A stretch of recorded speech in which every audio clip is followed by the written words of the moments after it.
ಪಕ್ಷದ ಅಭ್ಯರ್ಥಿ ಮನೆಗೆ ಬಂದರೂ ಕೂಡ ವಿಶ್ವನಾಥ್ ಮಾತಾಡದೇ ಇರೋದ್ರಿಂದ ರೆಬೆಲ್ ಆಗಿದ್ದಾರೆ ಅನ್ನೋದ್ರಲ್ಲಿ ಯಾವುದೇ ಡೌಟ್ ಇಲ್ಲ. ಹೀಗಾಗಿ ಚಿಕ್ಕಬಳ್ಳಾಪುರದಲ್ಲಿ ಭಿನ್ನಮತದ ಸಮಸ್ಯೆ ಗೆಲುವಿಗೆ ಸುಧಾಕರ್ ಅವರ ಗೆಲುವಿಗೆ ಸಮಸ್ಯೆಯನ್ನು ತರುತ್ತಾ ಅನ್ನುವಂತಹ ಪ್ರಶ್ನೆ ಕೂಡ ಇದ್ದೇ ಇದೆ. ಪಕ್ಷದ ಅಭ್ಯರ್ಥಿ ಮನೆಗೆ ಬಂದರೂ ಕೂಡ ವಿಶ್ವನಾಥ್ ಅವರು ಮಾತಾಡಿಸಿಲ್ಲ ಅವ್ರನ್ನ.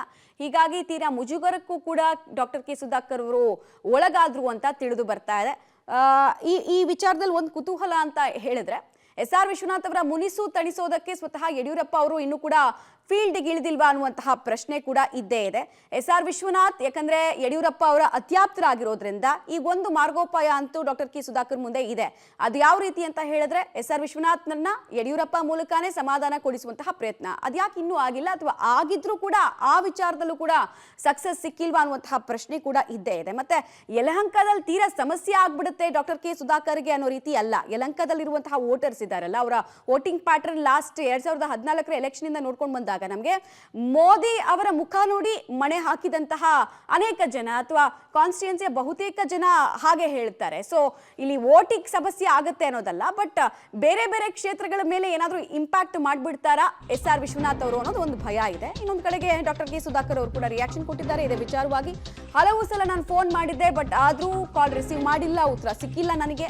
ನನ್ನ ಹಾಗೂ ಅವರ ನಡುವೆ ವೈಯಕ್ತಿಕ ಕಲಹ ಏನೂ ಇಲ್ಲ, ಜಸ್ಟ್ ರಾಜಕೀಯ ವೈರುಧ್ಯಗಳಷ್ಟೇ ಅನ್ನೋದನ್ನ ಹೇಳ್ತಾ ಇದ್ದಾರೆ.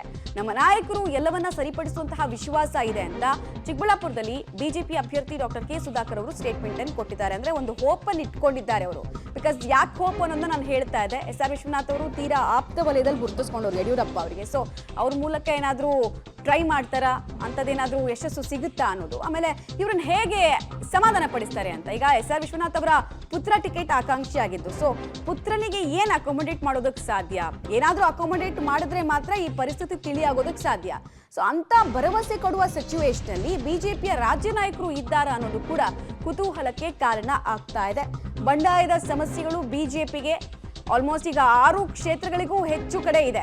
ಮೇಲ್ನೋಟಕ್ಕೆ ಒಂದು 2-3 ಕ್ಷೇತ್ರದಲ್ಲಿ ಇಲ್ಲ ನಾವು ಸರಿ ಹೋಗಿದ್ದೀವಿ ಅಂತ ಹೇಳಿದ್ರು. ಇಲ್ಲಿ ತನಕ ಅವರು ಅಭ್ಯರ್ಥಿಗಳ ಹೆಸರನ್ನ ಕೂಡ ರೆಬಲ್ ಆದವರು ತೆಗೆದುಕೊಳ್ತಾ ಇಲ್ಲ. ಇದು ಕೂಡ ತಲೆನೋವಿಗೆ ಕಾರಣ ಆಗ್ತಾ ಇದೆ. ಸೊ ನಾವು ನೋಡಿದ್ವಿ ದಾವಣಗೆರೆ ಸಮಸ್ಯೆಯನ್ನ ಪರಿಹರಿಸಿದಂತಹ ಯಡಿಯೂರಪ್ಪ ಅವರು, ಆಮೇಲೆ ಕೊಪ್ಪಳದಲ್ಲಿ ಸಮಸ್ಯೆಯನ್ನ ಸರಿಪಡಿಸ್ತೀನಿ ಅಂತ ಹೇಳಿದಂತಹ ಯಡಿಯೂರಪ್ಪ ಅವರು, ಈಗ ಚಿಕ್ಕಬಳ್ಳಾಪುರದಲ್ಲೂ ಕೂಡ ಅದೇ ರೀತಿ ಹೆಜ್ಜೆಯನ್ನ ಇಡ್ತಾರ ಅನ್ನುವಂತಹ ಕುತೂಹಲ ಕೂಡ ಇದ್ದೇ ಇದೆ. ಕಾರಣ ಎಸ್.ಆರ್. ವಿಶ್ವನಾಥ್ ಅವರು ಬಹಳ ಬೆಂಗಳೂರಿನ ಮಟ್ಟಿಗೆ ಬಹಳ ಪ್ರಭಾವಿ ನಾಯಕರು ಕೂಡ ಹೌದು. ಅವರ ಪ್ಲಸ್ಸು ಮತ್ತೆ ಅವರು ಸಪೋರ್ಟ್ ಮಾಡೋದ್ರಿಂದ ಅಸೆಟ್ ಆಗ್ತಾರೆ ಅನ್ನೋದು ಚೆನ್ನಾಗಿ ಅರ್ತಿರುವಂತಹ ಡಾಕ್ಟರ್ ಕೆ ಸುಧಾಕರ್ ಅವರು ಇವ್ರ ಮೂಲಕ ಯಾಕೆ ಹೋಗ್ಬಿಟ್ಟು ಮಾತಾಡ್ಸೋದು, ನಾನೇ ಡೈರೆಕ್ಟ್ ಆಗಿ ಫೀಲ್ಡ್ಗೆ ಇಳಿತೀನಿ ಅಂತ ಇವತ್ತು ಲೆಕ್ಕಾಚಾರ ಹಾಕೊಂಡು ಇಳಿದಿದ್ರು. ಆದ್ರೆ ಇವತ್ತು ಅವರ ಪ್ರಯತ್ನಕ್ಕೆ ಯಶಸ್ಸು ಸಿಕ್ಕಿಲ್ಲ ಅನ್ನೋದು ಗೊತ್ತಾಗ್ತಾ ಇದೆ. ಕಾಲ್ ರಿಸೀವ್ ಮಾಡ್ತಾ ಇಲ್ಲ ಅನ್ನೋದನ್ನ ಕೂಡ ಹೇಳ್ಕೊಂಡಿದ್ದಾರೆ ಅವರು. ಸೇಮ್ ಸೋಮಣ್ಣ ಅವರಿಗೆ ಮಾಧುಸ್ವಾಮಿ ಅವರ ವಿಚಾರದಲ್ಲಿ ಆರಂಭಿಕ ಹಂತದಲ್ಲಿ ಹೇಗೆ ಪ್ರಾಬ್ಲಮ್ ಆಯಿತು, ಮುಜುಗರ ಆಯಿತು, ಅದೇ ಸಮಸ್ಯೆಯನ್ನು ಡಾಕ್ಟರ್ ಕೆ ಸುಧಾಕರ್ ಅವರು ಕೂಡ ಎದುರಿಸ್ತಾ ಇದ್ದಾರೆ ಎಸ್.ಆರ್. ವಿಶ್ವನಾಥ್ ಅವರ ವಿಚಾರದಲ್ಲಿ. ಎಸ್.ಆರ್. ವಿಶ್ವನಾಥ್ ಅವರು ಕೇವಲ ರಾಜ್ಯ ನಾಯಕರಿಂದ ಮಾತ್ರ ಲಾಬಿ ಮಾಡಿಸಲಿಲ್ಲ, ಸೆಂಟ್ರಲ್ ಇಂದ ಕೂಡ ಮಾಡಿಸಿದ್ರು, ಕ್ಷೇತ್ರದಲ್ಲಿ ಓಡಾಡ್ತಾ ಇದ್ದಾರೆ ಅಂತ ಹೇಳಿ ರೈಟ್ ಡೀಟೇಲ್ಸ್ ಕೊಡ್ತಾರೆ. ಮುದುಕೃಷ್ಣ ನೇರ ಸಂಪರ್ಕದಲ್ಲಿ ಜಾಯ್ನ್ ಆಗ್ತಾ ಇದ್ದಾರೆ. ಮುದುಕೃಷ್ಣ, ಬಹಳ ಇಂಪಾರ್ಟೆಂಟ್ ಆಗಿ ಈಗ ಎಸ್.ಆರ್. ವಿಶ್ವನಾಥ್ ಅವರ ಮನವೊಲಿಸೋದಕ್ಕೆ ನಾನು ಟ್ರೈ ಮಾಡ್ತೀನಿ ಅಂತ ಸುಧಾಕರ್ ಹೋದ್ರು, ಬಟ್ ಯಶಸ್ಸು ಸಿಕ್ಕಿಲ್ಲ. ಈ ಒಂದು ಆಪ್ಷನ್ ಇದೆ ಅವ್ರ ಹತ್ರ, ಯಡಿಯೂರಪ್ಪ ಮುಖಾಂತರ ಮಾತಾಡ್ಸೋದು. ಬಿಕಾಸ್ ಅವರ ಆಪ್ತ ವಲಯದಲ್ಲಿ ಇವರು ಕಾಣಿಸ್ಕೊಳ್ತಾ ಇದ್ರು, ಆಮೇಲೆ ಗುರುತಿಸ್ಕೊಂಡಿದ್ದಾರೆ ಕೂಡ. ಸೊ ಆ ಥರದ ಪ್ರಯತ್ನ ಇನ್ನಷ್ಟೇ ಆಗ್ಬೇಕಾ ಅಥವಾ ಈ ಹಿಂದೆ ಆಗಿತ್ತಾ? ಖಂಡಿತ ಮಮತಾ, ಖಂಡಿತವಾಗೂ ವಿಶ್ವನಾಥ್ ಅವರು ಸುಧಾಕರ್ ಅವರ ವಿರುದ್ಧ ಒಂದು ರೀತಿ ಬಂಡಾಯವನ್ನೇ ಸಾರಿರುವಂಥದ್ದು. ಕಾರಣ ಯಾಕೆ ಅಂತಂದರೆ, ತಮ್ಮ ಮಗನಿಗೆ ಟಿಕೆಟ್ ಕೈ ತಪ್ಪೋದಕ್ಕೆ ಸುಧಾಕರ್ ಅವರೇ ನೇರ ಕಾರಣ. ನಾನು ಬಹಳಷ್ಟು ಪ್ರಯತ್ನಗಳನ್ನು ಮಾಡಿದರೂ ಕೂಡ ನನ್ನ ಪ್ರಯತ್ನಗಳು ಫಲಪ್ರದವಾಗಿಲ್ಲ. ಆದರೆ ನಾನು ಚುನಾವಣೆಗೆ ಬಚ್ಚೇಗೌಡರು ರಾಜಕೀಯ ನಿವೃತ್ತಿಯನ್ನು ಪಡೆದಿದ್ರೆ ಏನು ಹಿಂದಿನ ಸಂಸದರಿದ್ದು, ಆ ಸಮಯದಿಂದ ನನ್ನ ಮಗನ ನಿಲ್ಲಿಸಬೇಕು ಅಂತೇಳಿ ನಾನು ಭಾಳಷ್ಟು ಓಡಾಟವನ್ನು ಮಾಡಿದೆ, ಭಾಳಷ್ಟು ಪ್ರಯತ್ನಗಳನ್ನು ಮಾಡಿದರೆ.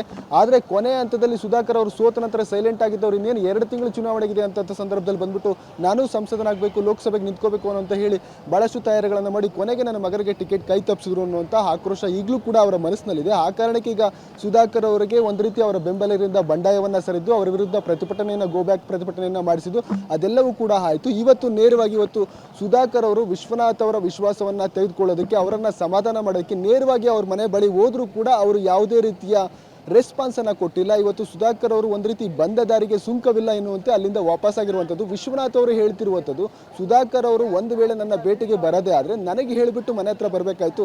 ಯಾರೋ 4-5 ಜನ 5-6 ಜನ ಮಾಧ್ಯಮದವ್ರಿಗೆ ಹೇಳ್ಬಿಟ್ಟು ಮಾಧ್ಯಮದವ್ರನ್ನ ಕಟ್ಕೊಂಡು ನನ್ನ ಮನೆ ಹತ್ರ ಬಂದ್ರೆ ಇದು ಹೇಗೆ ಸರಿ? ನನಗೆ ಹೇಳಿದ್ರೆ ನನ್ನ ಕಾರ್ಯಕರ್ತರನ್ನು ಎಲ್ಲರನ್ನ ಸೇರಿಸಿ ಅವರ ಸಮ್ಮುಖದಲ್ಲಿ ನಾನು ಸುಧಾಕರ್ ಅವರ ಜೊತೆ ಮಾತನಾಡ್ತಿದ್ದೆ. ನೇರವಾಗಿ ನಾನು ಒಬ್ಬನೇ ಸುಧಾಕರ್ ಅವರ ಹತ್ರ ಮಾತನಾಡುವಂಥದ್ದು ಏನಿದೆ?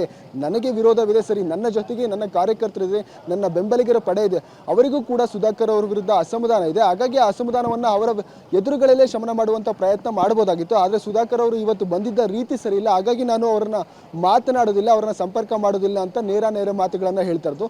ಮತ್ತೊಂದೆಡೆ ಈಗಾಗಲೇ ಕೂಡ ಸುಧಾಕರ್ ಅವರು ಈಗಾಗಲೇ ಕೂಡ ಏನು ಯಡಿಯೂರಪ್ಪನವರ ಜೊತೆ ಕೂಡ ಮಾತನಾಡಿದರೆ ವಿಶ್ವನಾಥ್ ಅವರ ವಿಶ್ವಾಸವನ್ನು ತಗೋಬೇಕು, ಅವರ ಭಿನ್ನಮತವನ್ನು ಶಮನ ಮಾಡಬೇಕು ಅನ್ನಂತಾರೆ. ಹಾಗಾಗಿ ಯಡಿಯೂರಪ್ಪನವರು ಸೂಚನೆ ಕೊಟ್ಟಿದ್ರೆ ನೇರವಾಗಿ ಹೋಗಿ ನೀವು ಅವ್ರ ಜೊತೆ ಒಂದ್ಸರಿ ಮಾತಾಡಿ ಅಂತೇಳಿ. ಹಾಗಾಗಿ ಅವರು ಬಂದಿದ್ದಾರೆ.